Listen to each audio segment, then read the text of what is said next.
the woman they judged too quickly.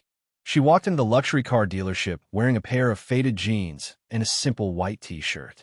Her sneakers, clean but worn, made soft tapping sounds against the gleaming marble floor. Heads turned, not because of her presence, but because she seemed so out of place. The moment Simone Davis entered the showroom, the lead sales associate, Trevor Langston, looked her over with a smirk. His gaze slid from her dark skin to her modest clothing, his eyes narrowing with condescension. "I'm sorry," Trevor said coldly, motioning toward the door with a dismissive hand, "but I think you may have come to the wrong place. The cheapest car we have starts at $300,000. These vehicles aren't for everyone." Other employees chuckled quietly. A couple of curious customers turned their heads, intrigued by the tension forming. Simone felt the familiar burn of shame crawl up her neck, but she said nothing. Her eyes briefly locked on Trevor's, calm but firm. Then she turned and walked out, leaving behind mocking laughter and whispered judgments. But the next morning, silence fell across the entire dealership. A sleek, jet-black Rolls-Royce Phantom pulled up in front of the building. The driver stepped out and walked to the rear door, opening it with reverence. When Simone Davis emerged from the back seat, her posture composed, her presence regal, every eye in the building widened. Trevor Langston stood frozen, his mouth ajar, the color draining from his face. Just a day earlier, Boston Elite Motors had buzzed with its usual energy. The showroom gleamed with the polish of exotic vehicles: Bentleys, Rolls-Royces, Aston Martins. Crystal chandeliers bathed the space in warm light, and floor-to-ceiling windows offered a panoramic view of the city skyline. Simone Davis entered quietly. She had just turned 45, with the graceful demeanor of a woman who had lived a full life and survived more than her fair share of battles. Her tightly coiled black hair was pulled into a neat bun. Her jeans, though old, were clean. Her white tee had faded with time, but was iron neat. And her shoes, though far from new, had been scrubbed spotless before she left the house. Simone took a deep breath and walked deeper into the showroom. She felt it immediately. The stares, the hushed whispers, the silent questions. Why is she here? Does she know where she is? But she remained poised. This wasn't the first time she had been judged by her appearance, and she doubted it would be the last. At the heart of the dealership, she paused in front of a cobalt blue Bentley Continental GT Mulliner. Her fingers lightly brushed the car's surface, eyes soft with admiration. Behind a reception desk, Trevor nudged a coworker and whispered something that made the man chuckle. Adjusting his cufflinks, Trevor strutted toward Simone. "May I help you, ma'am?" His tone was polite, but cold, like someone performing customer service for the sake of surveillance footage. Simone turned toward him and nodded. "Yes, I'm interested in this Bentley." Trevor raised a skeptical brow. "This is the latest Mulliner edition. Limited. Reserved only for VIP clients. You may have misunderstood. We don't typically have walk-ins for this model."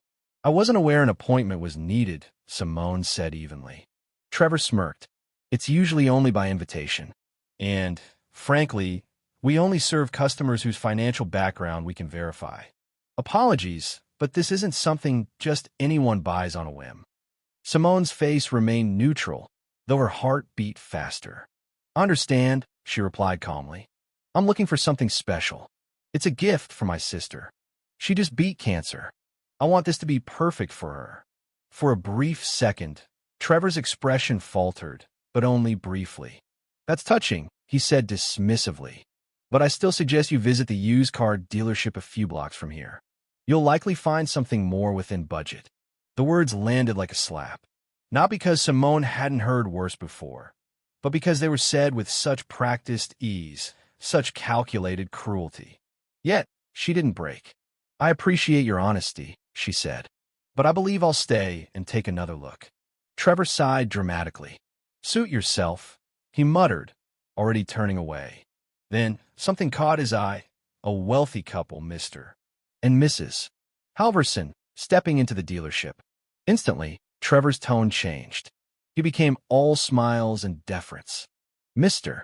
and Mrs. Halverson, always a pleasure. We just received the Bentley I told you about." He turned toward Simone with a smug glance. Of course, he said loudly enough for everyone to hear. Some people don't know where they belong. Simone stood her ground. Thank you for pointing out where you think I belong, she said gently. But I assure you, you're the one confused about people's worth. She walked out with her head held high. That night, Simone returned home to the peaceful suburbs, where she lived in a private estate with her husband, Elijah Davis, a billionaire known for pioneering sustainable energy technologies. Elijah was a man of few words, but when he saw Simone's face, he knew something was deeply wrong. She told him everything. And when she finished, Elijah held her hand and said only one thing. They need to learn. And I think I know exactly how. The following morning, Boston Elite Motors was in its usual rhythm when the Phantom arrived. Elijah stepped out first, commanding attention with his calm, confident air. Trevor was already at the door, gushing with fake enthusiasm. Welcome, sir. I'm Trevor Langston, sales manager. How may I assist you today? Elijah looked him in the eye. I'm here to see the Bentley Continental GT Mulliner.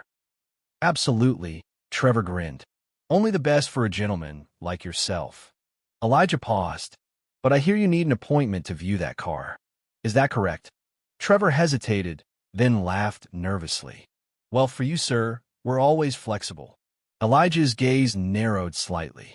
Good, because I believe my wife came here yesterday. Trevor's smile froze. Her name is Simone Davis. Trevor paled. Richard Hayes, the owner of the dealership, emerged from his office just in time to hear the name. I'm Mr. Davis. I didn't realize. That's the problem, Elijah interrupted. You didn't realize who she was. But that shouldn't matter. You humiliated her because of how she looked. That's not just bad business. It's shameful. Trevor looked at the floor. Richard remained silent, his posture tense. Elijah continued. We're not interested in revenge, but we are interested in justice. So here's what will happen. He laid out the terms. Trevor would attend a charity event that weekend, not as a guest, but as a volunteer. He would spend the day serving children from underprivileged backgrounds, including many who looked like Simone. It was the only way Elijah and Simone would consider continuing any business with the dealership. Trevor agreed. Saturday arrived. Trevor, now in a plain Collins Foundation t-shirt and jeans, stood uncomfortably outside the event hall. For the first time in years, he wasn't in control. But as the day went on, something shifted. He helped serve food, played with the kids, talked to families. And for the first time in his life, he listened. An 8-year-old boy named Caleb, in a wheelchair, grabbed his hand. Will you play catch with me? The boy asked, smiling brightly. Trevor couldn't help but smile back. Yeah, I'd like that. By the end of the day, Trevor stood in front of Simone and said, with tears in his eyes, I'm sorry. Not just for what I did to you, but for how I've lived. Simone gently touched his shoulder. I forgive you. And from that moment, Trevor began changing the culture of the entire dealership. No more judgments. No more assumptions. Only respect for every person who walked through the door. A month later, Trevor personally delivered the Bentley Continental GT Mulliner to Simone's sister. It wasn't just a car. It was a symbol, a lesson learned, and a future rebuilt with compassion, dignity, and hope.